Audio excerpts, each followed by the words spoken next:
gamers are big ass mad over the fact that Visa wants to get more involved with gaming at a time when gamers want Visa to get involved less. So here you have the vice president, global sponsorships at Visa, posting on LinkedIn saying that gaming is no longer just play. It's culture, community, and commerce.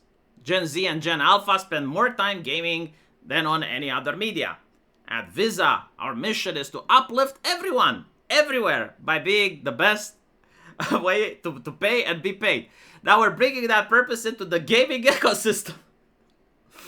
As Director of Global Gaming Partnerships, you lead the charge in building transformative collaborations with the publishers, platforms, leagues, and creators, reimagining how payment powered the future of play. Like, listen, Chucklehead, look, you're literally saying that everything is working great. You're basically saying that gaming is better than ever and that a lot of people are playing and it's community and blah, blah, blah. Why do we need to reimagine anything? But why can't we just imagine for once? Just imagine, no reimagining, right? Like, none of the just like, leave it the way it is. This is why gamers are upset. This is why gamers fear you. Literally the boogeyman. If you walk into a gaming convention, you're going to get little kids and women screaming and hiding behind their parents. The reimagining is the issue. Imagine if you have like a really nice car, right? And you're proud of it and someone comes, no, let's reimagine it. It's like, no! Why doesn't anyone get to reimagine how Visa works? Huh? When can we do that? Let's reimagine how payment processors work. Instead of using payment processors to reimagine gaming, let's do it the other way around. Building global strategies. Again, like, why do we need to build global strategies? Why can't gaming be different from country to country? Why can't we have, like, different cultures and different community? Why do we need to have, like, the global thing? Driving innovation where gaming and commerce collide. Yeah, exactly what gamers really want. Better gameplay markets, right? But better in-game app stores, sure. Championing economic empowerment in one of the fastest growing cultural movements on the planet. Listen, if it's the fastest growing, again, my previous question applies. Why do we reimagine anything? Secondly, what economic empowerment? Unless you're going to start subsidizing gaming, so it's not $120 and it doesn't fill your screen with microtransactions, you cannot economic empower anyone. If you're passionate about gaming, inspired by culture, and ready to make an impact on a global stage, we want you on our team. Now, the reason gamers are concerned is because, well, recently, Visa and MasterCard messed with Steam, the biggest gaming platform out there, got into trouble with Visa and MasterCard. And so gamers absolutely hate it because, like, Steam was already making sure that everything it's selling goes by the law of the land where it's being sold in. So, like, everything they were selling, all the video games, were legal.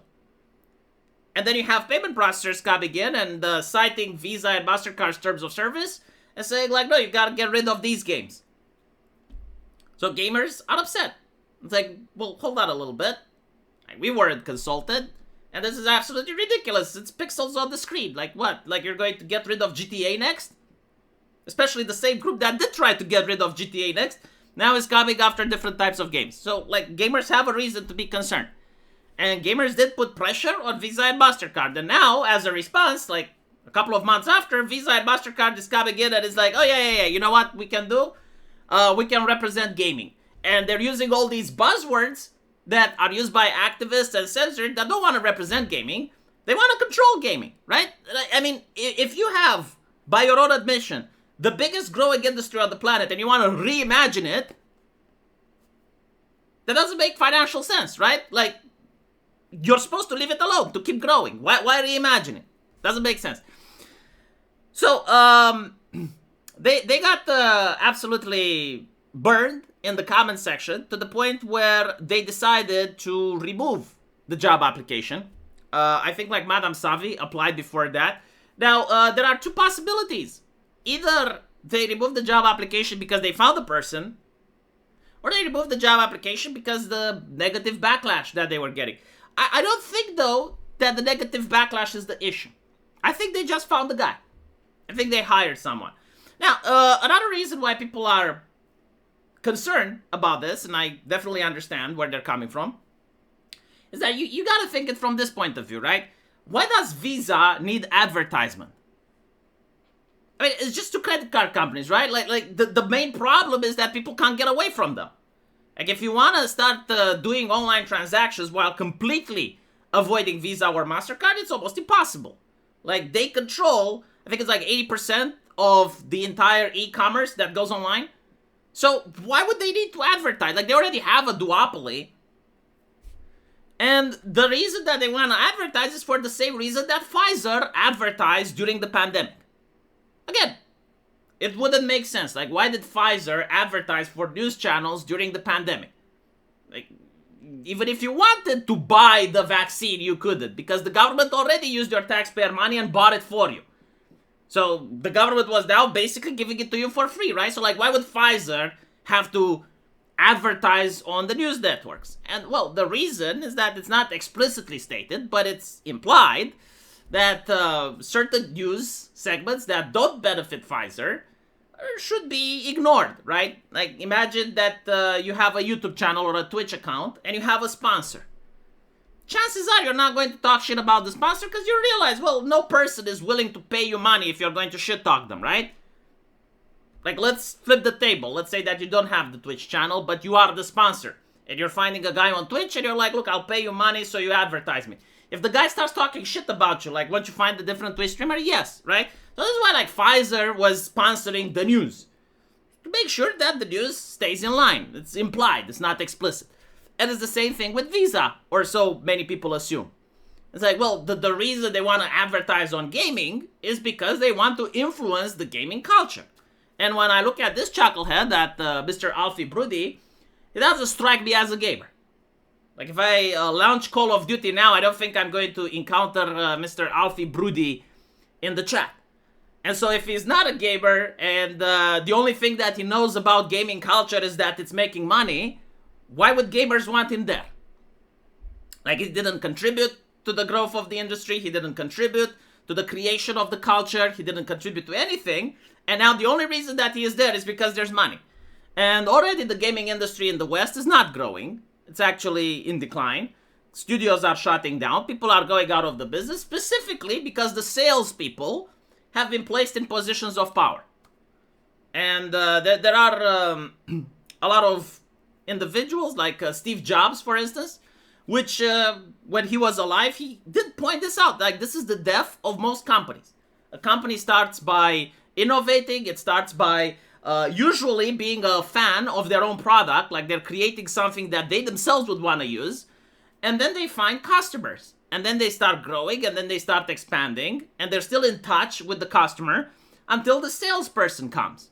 The salesperson comes when the company is big enough, and now they don't understand the product, they don't understand the customer, they just understand how to do sales, which is a generic thing that applies to many companies. It's not a specific niche thing. And what ends up happening is that they don't understand the customer anymore. They don't understand the product. And so they create this alienation. They create the sanitization of the product. They try to target the global audience. And so it ends up completely destroying the brand. My favorite example with this is imagine a restaurant that sells the most spicy burritos in the country. If you have something like that, obviously you're not catering to the global audience, right? And so selling the most hot, spicy burritos is going to target individuals that like spicy food. It's a niche. Now, you have the salesperson coming in and they're going to say, well, this is not appealing to the global audience. Like, we need to make it spicy but more mild. And then they change the recipe, and it stops being the spiciest. And so, like, all of the fans of the most spicy burrito now have ran out of a place where they can buy their own favorite dish because the salespeople came in. And the salespeople don't necessarily manage to bring more customers, because even if it makes logical sense, it's like, yes, sure, you need to have less spicy burritos to attract more people. Sometimes, maybe just because being a niche You had more people. Now that you're doing what everyone else is doing, you're also competing with everyone else. And so maybe you're not the best, or maybe the position of your restaurant is not the best, and you're losing already your core audience, like you're losing your niche, which weren't a lot, but they were, and you're also not appealing to the wider audience, and you end up going out of a business, which is pretty much what's happening with the gaming industry right now, and it's why a lot of individuals don't like more of it, because this is what Visa brings. They bring more of the same. And also due to their lack of understanding of entertainment, of culture and artistic freedom and artistic creativity, which is pivotal if you want to make games like GTA, Mortal Kombat, and so on. Let me know what you guys think, and as usual, I will see you in the next video. There's a video right there in the middle, right? I click it, and I'll see you there. Take care.